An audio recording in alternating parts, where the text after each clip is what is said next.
my name is Caridad and I'm an RBT in the state of Florida. In today's video, I'm actually going to be answering your questions. I posted a little poll, a questions box in my Instagram, which you guys can follow right here, and asked you guys to ask me any questions you guys might have, and you guys delivered, and I'm going to be answering it in today's video. Stay tuned.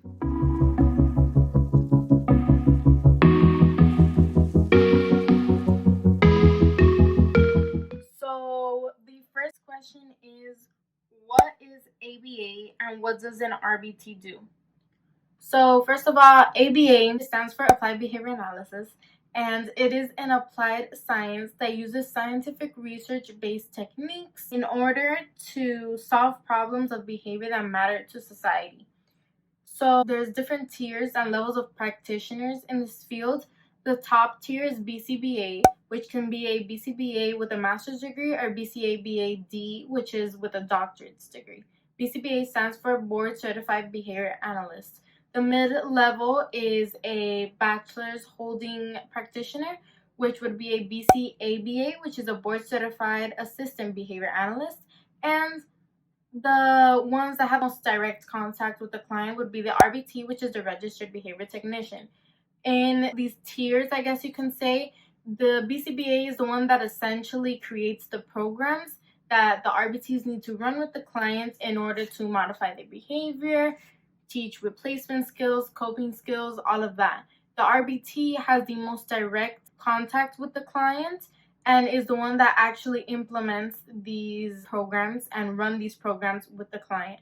So the RBT has a very important role in the sense that what you do really affects the client's outcome and how they're going to benefit from the therapy. Question is an RBT an employee or an independent contractor? So you can actually be both. It actually depends on which agency you are a part of. For example, I'm currently an independent contractor, and there's other agencies that you're an employee. It all depends on the specific agency you pick.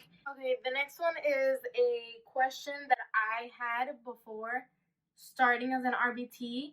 And before I answer this question, I want to give a disclaimer. I am not a tax professional, nor I claim to be. So for these type of questions, please refer to a tax professional. They can guide you and work with what's best for you. The question is, do you keep track of all your expenses for taxes? And the answer is yes, I do. I actually have a folder and a whole file type system of how I keep track of everything and things like that. So I'm going to be inserting that now with a little voiceover. Okay, so as you guys can see here, it's just my home screen, and on the sides I have different folders. The one I'm clicking on is my Tax 2020 folder. Here I keep essentially all the receipts. I scan them and I upload them to this folder and download them from like Amazon or whatever the receipt is from. And I have all the invoices, which is what I use to bill. And I also have I actually pay my taxes 3 times a year, so I don't accumulate everything for the whole year and have to pay it at the end. So I keep those payment confirmations in this folder as well. This system works well. I'm sure there's more fancy apps that can help you with this, but this is what I do. Okay, so the next question is, why did you decide to become an RBT? And okay, so this one's a little bit more personal, but I found out about the ABA field and RBTs, BCBAs, BCABAs, all of this during my last year in college, undergraduate. And I actually had my senior seminar class was focused on ASD, and my professor was actually a board certified behavior analyst with a doctorate. And she talks a lot about the field, and I became very interested in it. Did my research and all of that, and it looked like something I would like to do, and it fit everything I wanted in a career. Always wanted to work with kids. I like working with kids with special needs, but I like the one-on-one setting, not the large group setting. And I had experienced the large group setting when I was working in a special education classroom, and I found myself really liking the one-on-one interactions.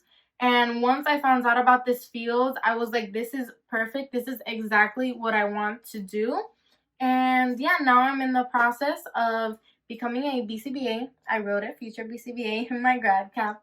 But I'm in the process of getting my master's, becoming a BCBA, and I have loved it ever since. That is all for today's video. I hope I answered most or all of your questions. If you guys have any more questions for me, please feel free to comment them down below or head on over to my Instagram and send me a DM, and I can make a part 2 of this video, maybe going in depth into more specific topics or making another general one like this.